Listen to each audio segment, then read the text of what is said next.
Neseniai buvau pakviestas pietų. Atvykęs anksčiau laukiau ant laiptų prie valgomojo. Priešais mane stovėjo kitas žmogus. Pasirodė lyg ir pažįstamas, bet nieko daugiau nepagalvojau. Kaip paprastai daro anglai, mudu nežymiai vienas kitam linktelėjome, o paskui prastovėjome dar kokias 5 minutės visiškoje tyloje, nuo 12:55 iki 13 valandos. Lygiai pirmai už kampo pasirodė dar vienas žmogus. Jis pažiūrėjo į vyruką ir sušuko: "Viljamai, štai kur tu, čia privatus vakarėlis." Pasirodo, ten buvo princas Viljamas. Prastovėjau su juo 5 minutės. Neturėdami ką veikti, galėjome bent šnektelėti, bet neištariau nė vieno žodžio.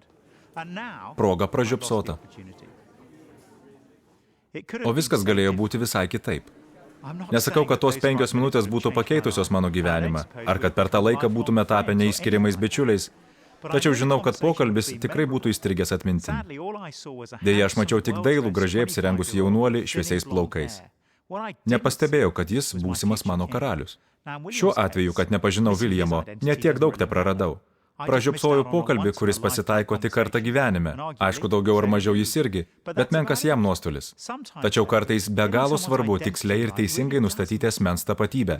Teisingai nenustatę Jėzaus tapatybės, neteisingai jį traktuosime, laikysime ne tuo, kas jis yra, o gal net visiškai ignoruosime. Pražiopsoti šio karaliaus tapatybę būtų pražūtinga. Kaip tik todėl Morkus pateikia visus reikiamus istorinius faktus, kad atpažintume Jėzų ir laikytume jį tuo, kas jis yra. Visi įrodymai surinkti kaip parodymai liudytojų, žmonių, kurie praleido su Jėzumi ne vienerius metus. Pažvelgsime į 5 pavyzdžius, kuriais Morkus atskleidžia Jėzaus tapatybę. Kalbėdamas apie Jėzaus galią ir valdžią, Morkus nori, kad suprastume, kad Jėzus išties turi teisę valdyti, kad jis iš tikrųjų yra vienintelis Dievo išrinktas karalius. Pirmame įrodymų rinkinyje akcentuojama Jėzaus galia ir valdžia mokyti. 1 skyriaus 21-22 eilutėse Morkus pateikia pavyzdį. Jie atėjo į Kafarnaumą ir iškart sabato dieną jis nuėjo į sinagogą ir ėmė mokyti. Žmonės stebėjosi jo mokymu, nes jis mokė kaip turintis valdžią, o ne kaip rašto žinovai. Jėzų iš kitų mokytojų išskyrė tai, kaip jis mokė. Įstatymo mokytojai neturėjo savo parengtos mokymo medžiagos. Jie rėmėsi didžiaisiais praeities mokytojais, pateikdavo kitų išsakytas nuomonės. O Jėzus buvo kitoks. Jam nereikėjo remtis kitų autoritetų. Jis skelbėsi turį savo autoritetą. Ir matote, kokį poveikį tai turėjo žmonėms? Skaitome, kad jie stebėjosi jo žodžiais ir klausinėjo. Kas čia? Naujas mokymas ir su valdžia. Tas jaunuolis be jokio išsilavinimo staiga pateikė įstabius atsakymus į klausimus, kamavusius pačius išmintingiausius mokytojus. Taigi Jėzus mokėjo mokyti, bet ar jis įstengė gyventi taip, kaip pats mokė?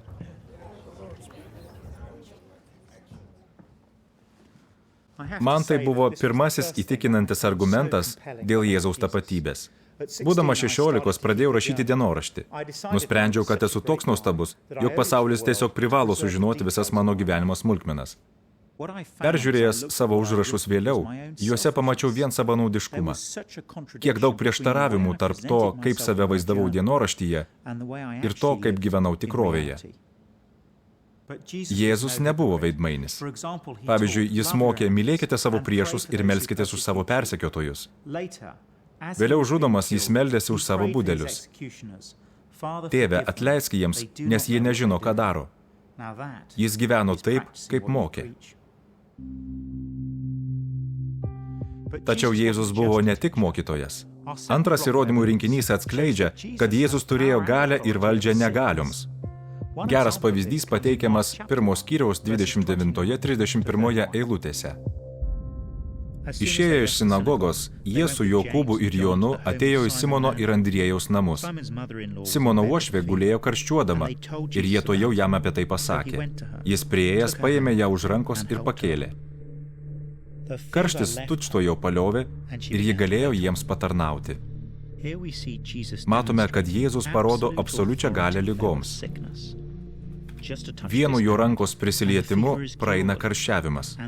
Ir toks įvykis ne vienintelis.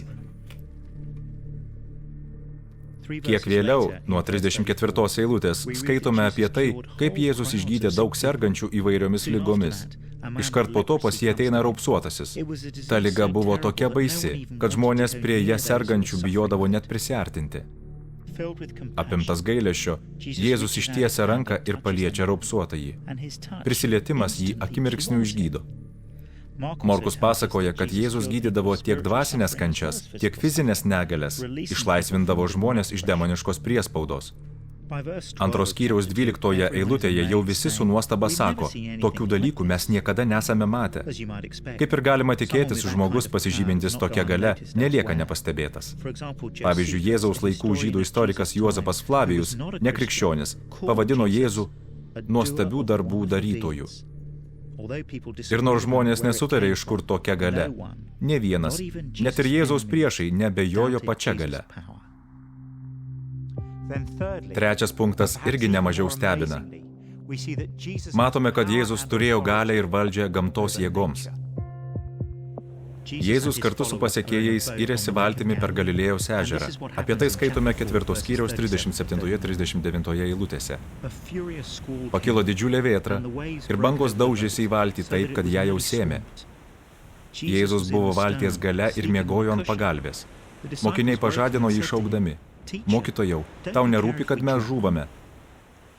Pabudęs, jis sudraudė vėją ir įsakė ežerui: Nutilk, nusiramink. Tuojau pat vėjas nutilo ir pasidarė visiškai ramu. Graikų kalbos žodis išverstas kaip vėtra iš tiesų reiškia viesulą, uraganą. Bangos daužosi, semia valtį. Jėzaus pasekėjai, kai kurie iš jų užkietėję žvejai, jau nusprendžia, kad jiems galas. Siaubo apimti, jie pažadina Jėzų. Jėzus paprasčiausiai atsikelia, taria porą žodžių ir beregint viskas nurimsta. Tada mokiniai puola vienas kitą klausinėti, kaip tikriausiai ir mes klaustume: Kasgi jis toks? Net vėjas ir ežeras jo klauso. Kitame skyriuje mokiniai savo akimis išvysta kai ką dar įstabesnio. Jie pamato Jėzų turint galią ir valdžią mirčiai. Apie tai byloja 4 Jėzaus tapatybę atskleidžiantis įrodymų rinkinys. Morkaus Evangelijos 5 skyrius 21 eilutė. Jėzui vėl persikėlus valtimi į kitą pusę, prie jo susirinko didžiulė minia ir jis buvo paežerėje. Štai ateina vienas iš sinagogos vyresniųjų vardu Jairas. Ir pamatęs jį, puola jam po kojų, karštai maldaudamas: Mano dukrelė miršta, ateik ir uždėk ant jos rankas, kad pagytų ir gyventų. Matome religinį vadovą, sinagogos vyresnįjį vardu Jairas, apimta didelio sielvarto, nes nieko negali padėti savo mirštančiai dukreliai. Įsivaizduokite, kokį sielvartą ir bejėgiškumą jaustumėte, matydami, kaip miršta jūsų vaikas. Visi jausmai įtempti kaip stygos. Apie mirtį negalvojau, kol man sukako 16. Tada netikėtai žuvo mano krikštatėvis.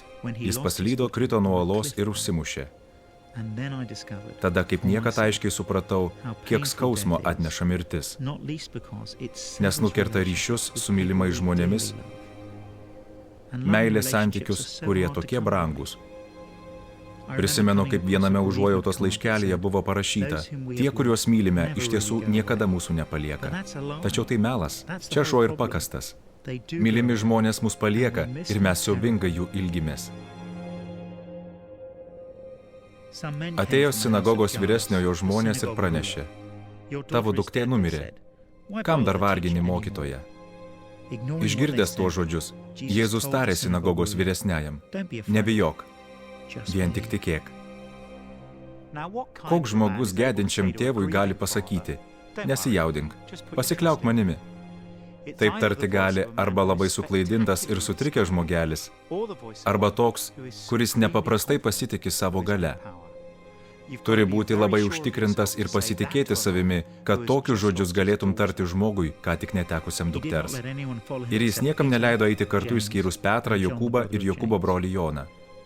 Atėjęs į sinagogos vyresniojo namus, Jėzus pamatė sujudimą ir garsiai verkiančius bei raudančius. Įžengęs vidun jis tarė: Kam tas triukšmas ir verksmas? Vaikas nėra miręs, o miega. Žmonės šaipėsi iš jo. Tada išvaręs juos visus, jis pasiėmė vaiko tėvą ir motiną, taip pat savo palydovus, ir įėjo ten, kur vaikas gulėjo. Paėmęs mergaitę už rankos pasakė jai, Talita kum. Išvertus reiškia mergaitė, sakau tau, kelkis. Mergaitė tuojau atsikėlė ir ėmė vaikščioti. Jai buvo 12 metų. Jie nustėro iš nuostabos. O jums iš nuostabos ar netimtų žado? Jėzus sako, kad mergaitė nėra mirusi, o tik miega. Tada jis paima lavono ranką ir sako, kelkis. Tėvas atgauna dukrą, o jau mane netekęs jos amžiams. Aišku, kaip 2 kart 2. Jėzui prikelti žmogų iš numirusiųjų taip pat lengva, kaip mums pažadinti žmogų iš miego. Jei šitas žmogus turi galią ir valdžią mirčiai, būtų kvaila jį ignoruoti ir sakyti, manęs visą tai nedomina, arba kaip tai nuobodu, ar tikėkit tuo, jei taip norit. Kada nors išmuš kiekvieno iš mūsų mirties valanda. Peržvelgia anksčiau pateiktus įrodymus, turime užduoti savo klausimą. Ar mirdamas galiu pasitikėti Jėzumi? Žodžiai nutilk, nusiramink ir mergaitė kelkis nėra labiausiai pritrenkiantis iš tų, kuriuos užrašė Morkus. Užmeskime akį į paskutinį įrodymų rinkinį, 2 skyrius, 1-5 eilutės. Po kelių dienų Jėzus vėl atėjo į Kafarnaumą. Žmonės išgirdę jį esant namuose, nedelsiant susirinko ir taip gausiai, jog nė prie durų nebeliko vietos, o jis skelbė jiems žodį. Tada 4 vyrai atnešė pas jį paralyžiuotą žmogų. Negalėdami dėl minios prinešti jo prie Jėzaus, jie praplėšė stogą namo, kur jis buvo, ir padarę skylę nuleido žemyn neštuvus, ant kurių gulėjo paralyžiuotasis. Išvydęs jų tikėjimą, Jėzus tarė paralyžiuotajam, sūnau, atleidžiamos tau tavo nuodėmės. Tokie žodžiai turėjo nuskambėti keistai. Štai žmogus, kuris greičiausiai nori kuo greičiau išgyti nuo paralyžiaus, o Jėzus nori išgydyti jį nuo nuodėmių. Kodėl Jėzus manė, kad nuodėmė sukelia rimtesnius padarinius nei paralyžius? Norėdami tai suprasti, išsiaiškinkime, ką Biblijoje reiškia žodis nuodėmė. Neseniai viename laikraštyje pasirodė straipsnis apie 7 mirtinas nuodėmes. Jo autorius rašė, šiais laikais nuodėmė neteko savo gelonies. Į nuodėmę žiūrima pro pirštus, kaip į tam tikrą suaugusiųjų išdykėliškumo apraišką, kaip į dalyką teikiantį žmogui stiprų, malonų jaudulį. Kaip tik tai daugeliu žmonių šiandien mano apie nuodėmę. Nieko rimto, menkutis nukrypimas į šoną. Tačiau Biblija sako, kad nuodėmė toli gražu nėra patraukli. Jėzus mokė, kad nuodėmė pati didžiausia žmogaus bėda. Ne paralyžius ir ne globalinis atšilimas, ne terorizmas, ne ekologinė katastrofa, ne skurdas, ne išsilavinimo ar dvasinės įžvalgos stoka, o nuodėmė. Nuodėmė tai ne šiaip padykėliškas elgesys. Tai ne šiaip geismai, tingumas ar dar kas nors. Anot Biblijos, nuodėmė tai mūsų kūrėjo ignoravimas pasaulyje, kurį jis sukūrė. Puikiai žinome, kad žmonių ignoravimas nieko gero neduoda nei mums, nei jiems. Juo žalingesnis yra gyvenimas, kai ignoruojamas tas, kuris teikia mums alsavimą. Mano troškimas būti nepriklausomu nuo to, kuris mane sukūrė ir palaiko mano gyvastį, veda į mirtį. Ne tik į fizinę, bet į amžinąją mirtį, kuri Biblijoje apibūdinama kaip pragaras. Štai kodėl Jėzus taip akcentuoja to žmogaus nuodėmingumą. O teiginys, kurį jis čia pareiškia, patvirtina jį turint galę ir valdžią atleisti mūsų nuodėmes. Kad tokie žodžiai pribloškia, darosi aišku iš religinių vadovų reakcijos. Tenai sėdėjo keletas rašto žinovų ir svarstė savo širdyse. Kodėl jis taip piktžodžiauja?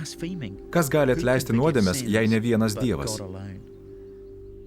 Jie nesipiktina dėl to, kad paralitikas pavadinamas nusidėjėliu, nes žino, kad visi nusidėję. Jiems nepatinka tai, kad Jėzus tvirtina galįs atleisti nuodėmes.